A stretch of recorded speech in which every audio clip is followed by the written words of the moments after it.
7. Building projects and organizations. How do I organize for project management? Projects work best in a balanced matrix type of organization. This is because the resources of the company are permanent and projects are not. We remember that the definition of a project is apostrophe. A temporary endeavor. Project teams are formed for the life of a project. This means that we are able to bring the right resources together for a project and use them for the amount of time they are needed. But where do they come from? As we try to answer this question, we start thinking about the most efficient type of organization for managing projects. To do that, we first have to take a look at the types of organizations developed through history as people learned how to manage their businesses best. Tell me more. There are really only 3 ways to organize to accomplish work. Nearly every organization fits one of these types or is a combination of them. These are the pure project organization, the functional organization, and the matrix organization. The pure project organization and the functional organization have been around for hundreds, perhaps thousands, of years. The matrix organization is a rather recent development. In the pure project organization, shown in Figure 7.1, the project. Figure 7.1, Project Organization. Manager is the supreme authority. He or she is the ultimate decision maker for the project and is not subject to any but the highest level of review.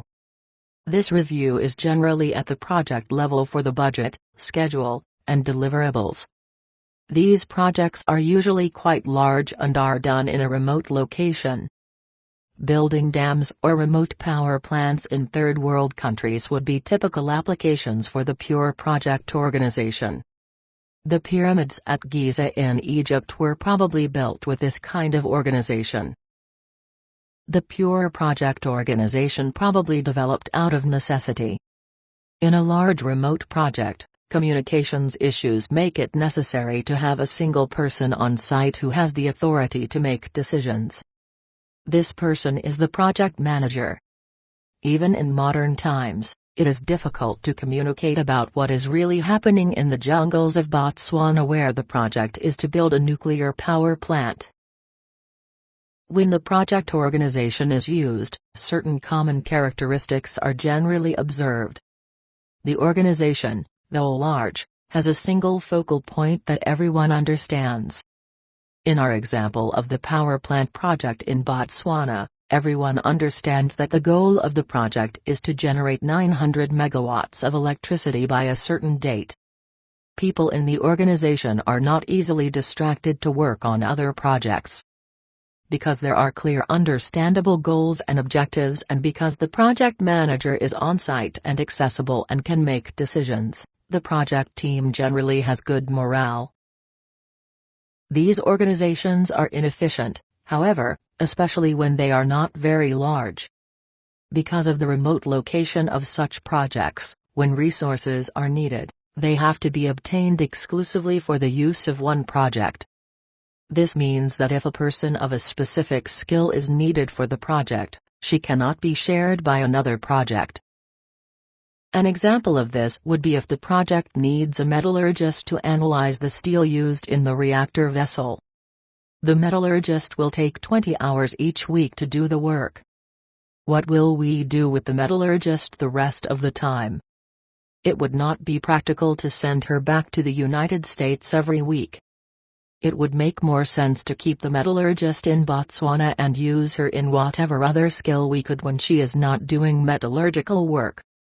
Of course, this means that she will be working outside of her skill for half the week but will still draw the pay of a skilled metallurgist. The real problem with the pure project organization is what to do with the project team when the project is finished. You can picture the project team in our Botswana project. They are driving to a goal of generating 900 megawatts of power by a certain date. They achieve the goal. The project is on time and on budget, and the customer is satisfied. Everyone celebrates while they are handing out the termination notices. Thus, although it may seem that the project organization should be the best type of organization for managing projects, in reality it is not. Or to put it differently, it may be good for carrying out a single unique project, but it is not good for a project-oriented organization in which projects are the major part of its long-term activities. The functional organization, illustrated in Figure 7.2, has been around since long before the Industrial Revolution and was the preferable type for commercial enterprises in the beginning and middle of the 20th century. The functional organization is organized on the basis of skills. A typical company sets up departments within the company, and each of these departments will have persons of similar skills within it. In truth, this type of organization is not strictly organized by skills. In the mechanical engineering department, for example, there may be a few engineers with different skills such as electrical engineers or computer engineers,